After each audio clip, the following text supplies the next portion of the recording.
So today, more than 50,000 teachers across Queensland have walked off the job. It is the first statewide teacher strike in 16 years, and it's one of the largest industrial actions in recent Australian education history. The Queensland's Teachers Union says the strike is far more than just a simple salary. Teachers are demanding safer schools, real solutions to staff shortages, and relief from crushing workloads, as well as proper resourcing for student support. But if you're reading the headlines around the strike, you'd be forgiven to thinking that it's just about pay. A quick look at the full coverage section on Google shows headlines like "Double blow for parents, feud erupts over strike, bosses brace for chaos." There's very little mention of the violence against teachers that's happening statewide. Nothing about the burnout or the mental health of students and staff, and there's no real explanation on why more than 50,000 workers would walk out midweek in the first time in 16 years.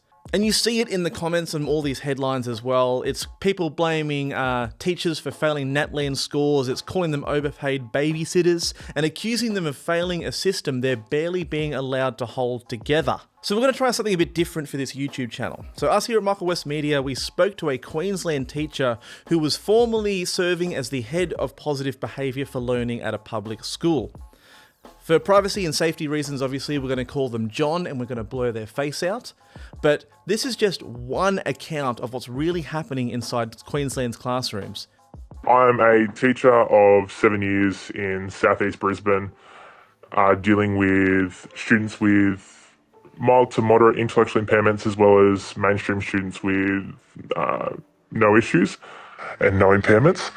I have taught over 3 different sectors within special education, so I've taught in high schools, primary schools and a special school setting. I have, in that time, I've seen a very big shift in the way that teachers are valued within their job and dealt with and supported, particularly when it comes to parent engagement and getting the right supports from parents, but also being able to provide supports to parents. We're incredibly limited with what we can and can't do. The dangers of the job are increasing year to year, especially in the last couple of years. For me, I've dealt with significant amounts of verbal assaults from students that comment on anything from your look to your worth in the world, which is quite difficult sometimes to hear. I've also dealt with students physically assaulting. When I worked in primary schools, it was much more common, being physically assaulted by students, bitten, scratched, punched, kicked, screamed at, objects thrown at you,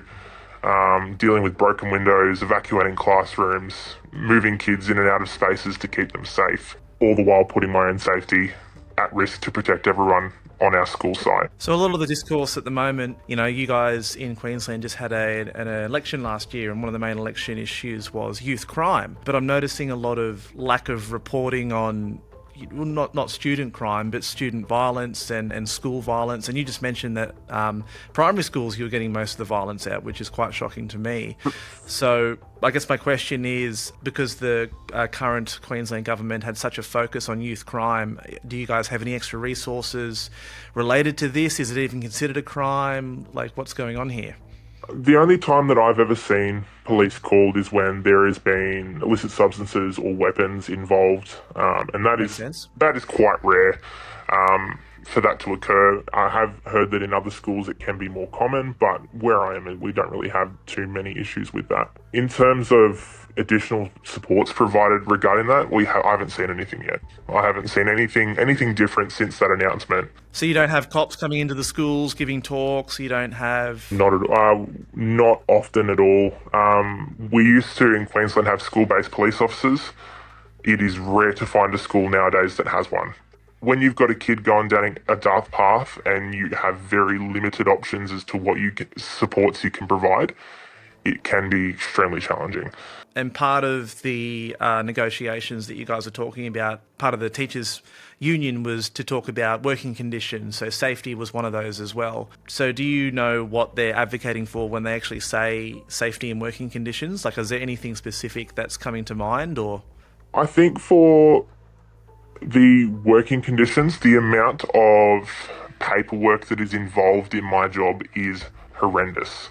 To do the simplest of tasks, it is often a mammoth undertaking, going through multiple different programs. So using one school, which is our main statewide system, and then each school has their own individual attendance systems and behaviour systems and reward systems, and the amount of reporting that we have to do on a student. So anytime a student tells us something that's child safety related, we have to report on it. Anytime a child says that they're not getting food, we have to report on it, which these reports, I'm no joke, are 5, 6, 7 different pages worth of questions, and it repeats itself again and again and again. The issue that we have, so they've come out and said a reduction of red tape by 20, I think it was like 20% or 25%, I can't remember the exact figure. We still haven't heard from the government what that actually looks like. What does the reduction in red tape actually look like? How are you going to facilitate this reduction and help us reduce the amount of pressure on teachers to perform?